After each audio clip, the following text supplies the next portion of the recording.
Saka maitikiro azvakaita ndekuti inini ndakabva pamba ndichitone intention yekuti ndiri kuenda kunorwisana nevanhu ivavo.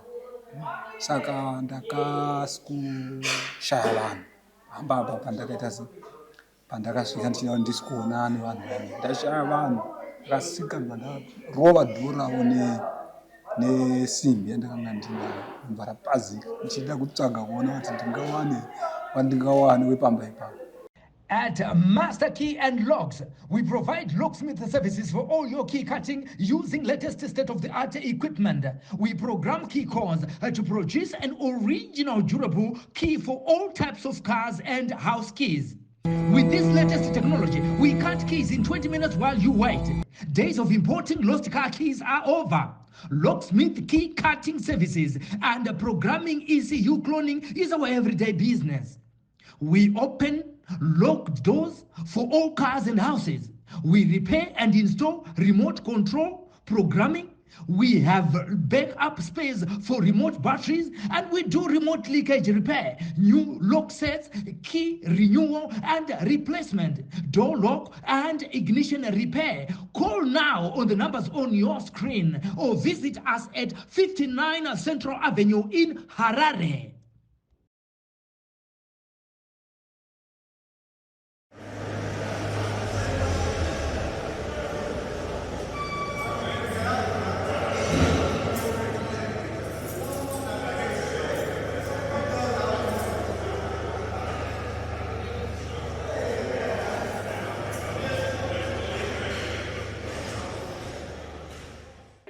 Makadi muri yeZimbabwe ndinokuchingamidzai apano paSly Media TV. Zita rangu ndinoitwa Pelagia Wokwamupurwa kana kuti Sokwestina, ndichikuchingamidzai muchirongwa chedu Home Away from Home. Kune vachangotibata chirongwa chatinoya nacho mushure mekunge tashanya majeri akasiyana siyana tichitaura nevasungwa kuti tinzwe kuti imhosva ipi yakaparika. Ndizvo zvizhinji zvatiri kudzidza kuburikidza nechirongwa ichi. Tiri kuona kuti vasungwa vanenge vanotobuda vakugona kuita zvakasiyana siyana. Saka nhasi ndasvika munzvimbo yeMidlands. Midlands muriko here? Ndiri munzvimbo yenyu nhasi, ndiri paConmara Open Correctional Institution.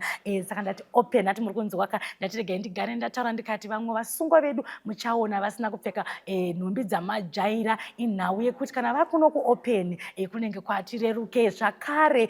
Vanenge vauya kuno mushure mekunge vasevha masendenzi avo vasarudzwa vaonekwa kana iri behavior zvakasiyana siyana zvavanosarudza vauya kuno vakamirira kuti vachipedzisa mutongo yavo vazonosangana nehama neshamwari kunze. Saka nhasi ndaona mukana wokutaurawo nemurume anonzi Blessed Mucheche ane makore 34 years ekuberekwa. Blessed, rega tikuchingamidzei muchirongwa chiti wakadi yako Blessed. Ndinofara makadi zvenyu tenda nekupiwa mukana wokusangana nemi saizvozvo. Alright, neniwo ndinofara kusangana newe Blessed. Vadiwa vatariri vangada kuziva kuti imhosva ipi yakaparika kuti iwe uzenge uri mukati meusungwa kubva kuclosed. Nhasi tiri kusangana newe pano paopen patireruke wakamirira hako kuti uchibuda unosangana nehama yako. Zvakare vanenge vachida kuziva vadiwa vatariri kuti tinyatsonzwa kuti mhosva yakaparika kupi gore tichinyatsotsanangura zvizere. Sina mhosva zvakanaka. Ndingati maparikiro akaita mhosva ndeyekuti ngariri gore ra2023 kupurazi kwedu kufamba kunogara baba. Ini ndakashayikirwa naamai ndasara nababa chete. Saka ndau yakaitika ndeyekuti inini kazhinji ndakanga ndichirarama ndiri kuHarare ndichiita carpentry. Saka mukuzodaro baba vachigara vega nekuti kusina munhu mudiki kumashure kwangu. Saka vakanga vachirarama vari vega. Saka semunhu ari pafambo kwaitawo vamwe vanhu vaidheerera vachiuya mupurazi vachizotema huni vachidii. Saka ndaigogara ndichifonerwa nababa kuti ndo zvinhu zviri kuitika izvi. Saka ndakazongonzwawo hasha ndiri ikoko ndobva ndakwira bhazi chibva ndatouya kupurazi ikoko. Saka ndasvika kupurazi ndobva vasindiratidza shuwa ndakaona pamwe raparadzwa. Asi ndaona pamwe raparadzwa ndakanzwa shungu ndikati vanditaurire kuti ndivapi vanhu vakanga vachida. Pandakaona vari vanhu vamanext door vakanga vachiita zvinhu izvozvo. Saka maitikiro azvakaita ndeyekuti inini ndakabva pamba ndichitone intention yekuti ndiri kuenda kunorwisana nevanhu ivavo. Saka ndakasikushaya vanhu hamba pandakaita se pandakasvika ndichida ndisikuona nevanhu vane ndashaya vanhu ndakasvika ndarova dhoo ravo nesimbi yandakanga ndinayo bva rapazika ndichida kutsvaga kuona kuti ndingawane wandingawane wepamba ipapo. Saka mukudaro paive nemanext door akanga achiona zvese zvakanga zvichiitika. Mukuzenga ndakuda kubva pamba paipa ndichibuda ndakabva ndasangana nevanhu vepamba. Saka ndasangana nevanhu vepamba apa vakatoziva kuti ndatouya ndiri violent. Vakabva vatanga kutiza but inini chakazoitika ndechekuti ndakanzwa hasha dzakanyanyisa kusvika ndavadzingirira ndadzoka navo pamba ndavabata. Nyaya yakazoitika ndeyekuti ndakapisa ngoro yavo, bati dzamatayi ndobva ndapisa ndapwanya zvimativhi zvavo munda. Saka zvadaro ndakazobatwawo nevamwe vanhu vemuraini ndovakandibata. Vandibata kudaro pakazotorwa mapurisa aya emumisha aya ndo pavakandisunga netambo. Vandisunga netambo kudaro ndakazoendeswa kukembi. Endeswa kukembi kudaro ndakaedza kuti ndivatsanangurire chimiro chakaita kuti ndizosvika pakudaro. But wakangotaiwa imhosva nekuti waifana kuti udze mutemo ndounobatsira kuti kune vema vanopota vachiongororawo vamirira zvakaita zvekuparadzwa kwemiti zvingadai wakauya uchikotara vanhu pekuti iwo unopedza muningiriki nhau yako wega. Saka ndo zvinhu zvakakonzeresa kuti ndizopinda muusungu. Saka ndakatorwa kubva ndaendeswa kumapurisa kuchivu ndokumusha kwangu. Ndakatorwa ndaendeswa kumapurisa ekuchivu. Saka ndaendeswa kumapurisa ekuchivu kudaro vakazondiendesawo kukoti. Koti ikati mutemo hautenderi wakaparadza puropati yevanhu. Ndo zvakazokonzeresa kuti ndizosvika pakutongwa. Murimo mukoti momo maiva nemumiririri here? Ndakanga ndakazvimirira ndega. Mamakazvimirira mega. Alright, imimi muchipiwa mutongo wenyu wokuparadza puropati makapiwa nguva yakareba? Inini ndichipiwa mutongo ndakapiwa 8 months. 38 months. 8 months. Handina kubvisirwa koti. Alright.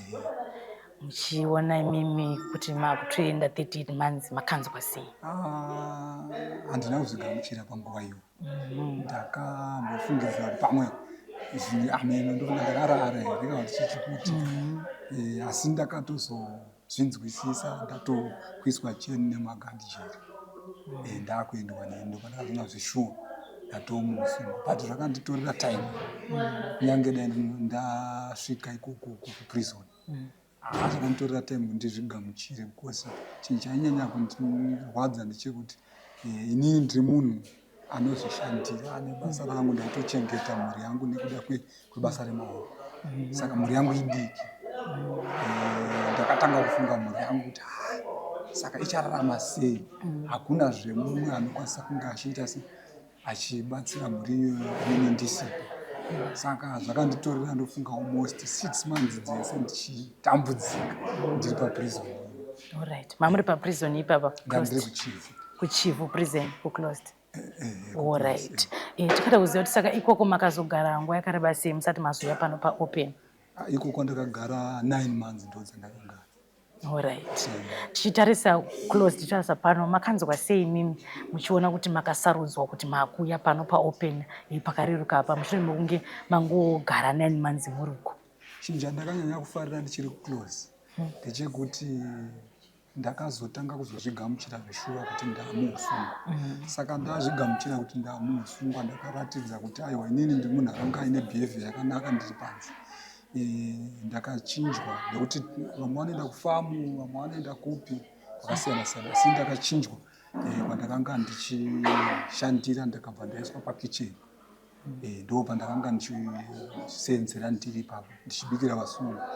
Saka zvakandipa muono kuti kutadza ndakatadza zvangu but ukangozviratidza hunhu hwako hwakanaka urimo muusungwa imomo kana nevanokuchengeta vanokutsvagirawo zvinhu zvakareruka kuti unge uchipikako mhosva yako asi uri panzvimbo yakareruka. Saka ndakasenza ndiri mukicheni.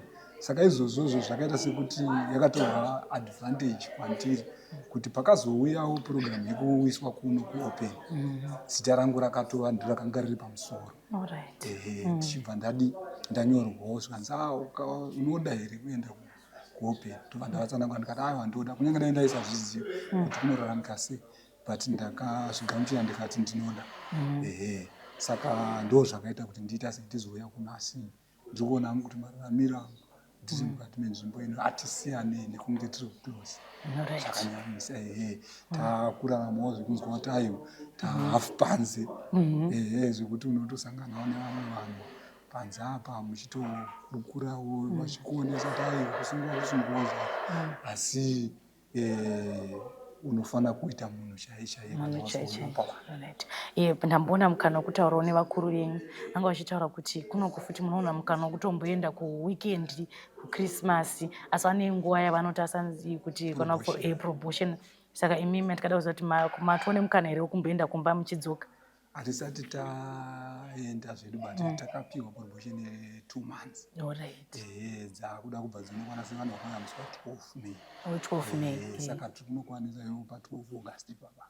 Saka muri kunzwa sei kuti muchamboyasvika muzogamuchira chaizvo zvakanyanyisa, tinozwa kufara nekuti taisawana mukana wekutaura nemhuri, yaiuya kuzodiona zvayo but taitoti iyayo ari kuseri, tichi kumaclose ari kuseri kumuchidii, but izvozvo munowana mukana wekuti rikabhuya akatiti kana vachinge vauya munotogara apa ivo apa muchikurukurirana nemhuri yako. Saka ndiri kuona kuti madhamu vanga vachiuya here? Ongo zvinodadisa aiwa, kazi vamwe vanobva vati uchingopinda iye achitoitawo zvake. obva aenda. Plus imwe advantage futi iri kunoku ndeyekuti rikabhuya akatitendera kuti tine foni inoshanda panapa, yatokwanisa kuti unotenga airtime kana uine mari yako inenge iri kuvarenda, wotenga airtime yako wofonera nemhuri yako. Aiwa, hazvi zvakanaka izvozvo. Ndofunga tida kumbozivawo kuti imimi muri kunzi tanzwa kuti amai vakashayika, manga muchingorarama muchichengeta baba, mati kumashure kwenyu hakuna mumwe. Tikada kumboziva muchidimbu kuti muri kunzi imimi muchirarama upenyu hwenyu hwanga hwakamira sei? Semunhu aizvishandira mabasa emaoko, unoziva zvazvinoita zvekuti unogadzira zvinhu, asi kana munhu achinge angozviona wakazviyemura ndokutengwa kwazvo. Saka zvaingova zvekuti pazvinenge zvangopenyawo mhanza yako unoita mari, asi kana zvisinawo zvazvo zvekungobatanidzwa saizvozvo. Ko kuna baba, saka baba manzwa muchingoti kuti makaberekwa muri mumwe chete here kana kuti? Takaberekwa tiripo 7, saka vakomana tingori vairi, vasikana vakashaya. Saka baba vanenge vakangogara vega kumusha? Vakagara vega ndizvozvo. Saka vakanzwa sei vachinzwa kuti mukomana wavo aiwa achivaonawo musungwa? Vakazouya vakatanga kuuya kukoti, vachizonzwa ndichitongwa, vakaradza kubatikana nekurwadziwa semunhu akura vaakuma8 years. Vakarwadziwa, saka ndombowana hangu mukana wekuti ndiri kuno kwacho ndinofonera ndichitaura navo, vachindiudza kuti aiwa ashingirira mwana mukwavo uri kwakutiratidza kuti vane picture yekuti wakuuya kwati. Tiri kuona Blessed nyaya yako kuti chimwe chakaita kutosvika apa inhau dzehasha. Hasha dzakanga dzauya nekutiwo vanhu vanga vachida kudherera baba. Ndinoda kuti timbopa mukana wekuti ndeipi dzidziso yaunogona kudzidzisa? Kuna vanhu vakawanda vari kupara mhosva, vamwe vanouraya vamwe zvakawanda nekuda kwenhau yehasha. Dzidziso yaunopawo kune vari kuona panguva? Chandingangotaura ndechekuti hapana munhu ari pamusoro pemutemo. Kana uchinge watadzirwa iwe unofanira kuti uende kumutemo. Mutemo ndiwo unokugadzirisira nyaya yako, haugadzirise nawo wega. Saka ndopawo dzidziso kune vari panze kuti kana iwe ukaona kuti pane pawakanganisirwa, chinhu chakakosha ndechekuzvininipisa, wokwanisa kuenda kunoudzisa vemutemo ndovokutasanudzira kana uchida kuona kuti zvakagadzirika. Aiwa, tinotenda mashoko makukutu atiri kudzidziswa naBlessed panhau dzekuti hasha idzi dzinotisvitsa muna taisiriva. Pandasvika muno Blessed ndakuona wakamira pachidhirowa kana chibhodhi chiri kumashure kwangu ichi. Tikada kuziva kuti iwewe uri muno musungwa kune mapurogiramu anoitwawo kuitira kuti pamunobuda munenge mune maskills. Iwewe Blessed ndeipi purogiramu yaukati ndida kudzidzira zvangu kuitira kuti kana ndabuda ndinoonawo pekutangira?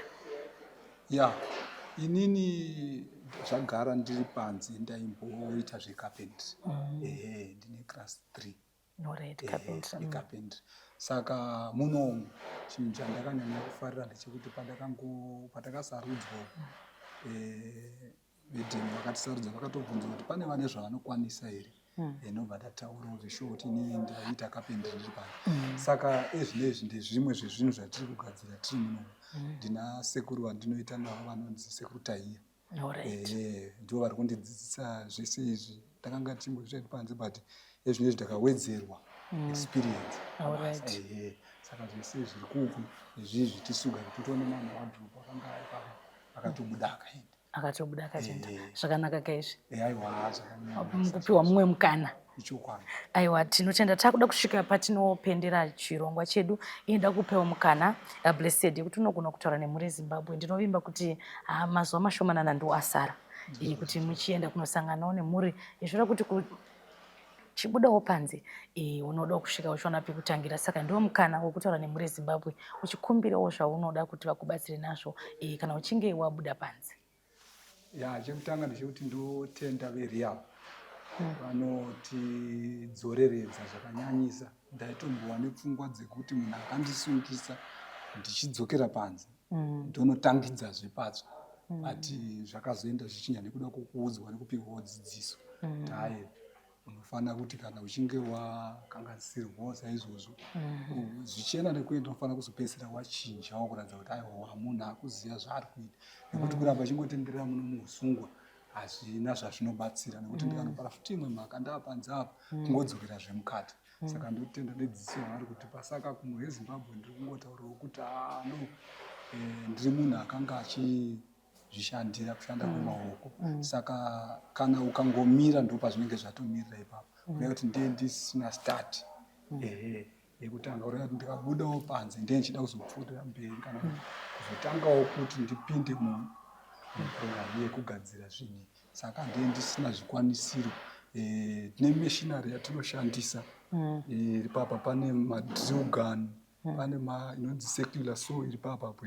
Ndiyo mishini yatinoshanda nayo pakugadzira woodwi tichiisa madesign chichi. Saka zvese izvozvizvi handina zvinhu zvakaparadzika pakunge ndapinda muusungwa saizvozvo. Saka ndinongozivisawo kuMuzimbabwe kuti kana paine vanenge vachikwanisa kundibatsirawo mushure mekunge ndazobudawo panze, sekuti zvinezvi taapedyo kuti tinobuda panze, aiwa vanokwanisa kundibatsira. Aiwa, tinotenda Blessed. Mashoko aungada kusiyirawo kumudzimai wako nemwana, kwakanga kune mwana ndizvo? Ndizvo. Anga nemagore mangani? Mwana ane 3 years. Ndizvozvo, mumwe chete? Aiwa, ndizvozvo. Apa nguva ino mashoko aungadawo kusiyirawo kune mudzimai wako? Ndinotenda kuti mudzimai wangu haana kundirasa kubvira pandakasungwa.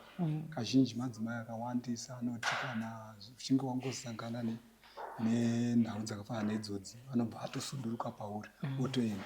Asi chandinofarira chinhu chete ndechekuti akaramba akangoswedera pandiri. Aiuya tichiri kumakuzi, aiuya kuno kundo kwaakuriwo zvako pakuti mari dzinenge dzaakunetsa kuwanika.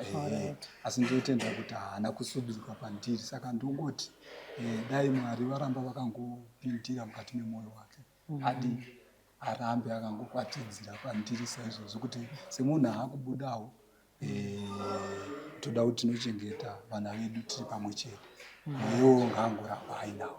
Alright. Kuna sekuru vari kumusha? Ndinofarira kuti baba vangu vanondida, kunyange dai zvakaoma zvairema zvaita sei, vanondidzikisa because munhu anonamata. Vanoramba vachingondisimbisa nyaya yekuti kunyange dai uri mumusoro unofanira kunamata.